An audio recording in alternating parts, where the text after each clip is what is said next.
উপাসনা কিন্তু নিত্য লীলা। প্রকট লীলা শ্রবণ করবেন, আস্বাদন করবেন, বর্ণন করবেন, কিন্তু বিশ্রাম করবেন কোথায়? নিত্য লীলা।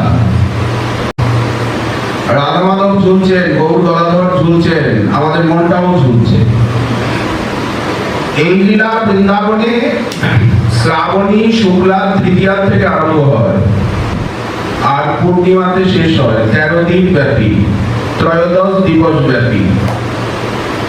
রাধা মাধবের গৌর গোবিন্দের যত লীলা আছে সেই লীলা দুই প্রকার, এক হচ্ছে নিত্য লীলা, এক হচ্ছে নৈমিত্তিক লীলা। নিত্য লীলা সবসময় চলছে, রোজই চলছে, আর নৈমিত্তিক লীলা ঋতুতে ঋতুতে, সময়ে সময়ে, দিনে দিনে, বিশেষ বিশেষ সময়ে, একে নৈমিত্তিক লীলা বলা হয়। আবার লীলা দুই প্রকার, এক হচ্ছে প্রকট লীলা, এক হচ্ছে নিত্য লীলা।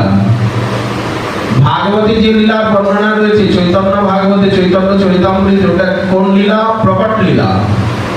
অবতীর্ণ হয়ে প্রভু যে লীলা করলেন, মথুরায় গেলেন, ওখানে সন্ন্যাস নিয়ে নীলাচলে গেলেন, দক্ষিণ ভারতে গেলেন, বহু জায়গায় গেলেন, 48 বছর হয়ে গেল। বলে কোথায় লুকালেন? বলে জগন্নাথের মধ্যে লুকিয়ে গেছেন, নাকি কোটা গোপীনাথের মধ্যে লুকিয়ে গেছেন, বাঁকারায়ের মধ্যে লুকিয়ে গেছেন, কেউ বলে অনন্ত দেবে লুকিয়ে গেছে। অদ্বৈত প্রভু কোথায় গেলেন? বলে মদন গোপালের ভিতরে লুকিয়ে গেছেন। এখন এই যে আমরা বর্ণনা পাই, এটা কি লীলা? প্রকট লীলা।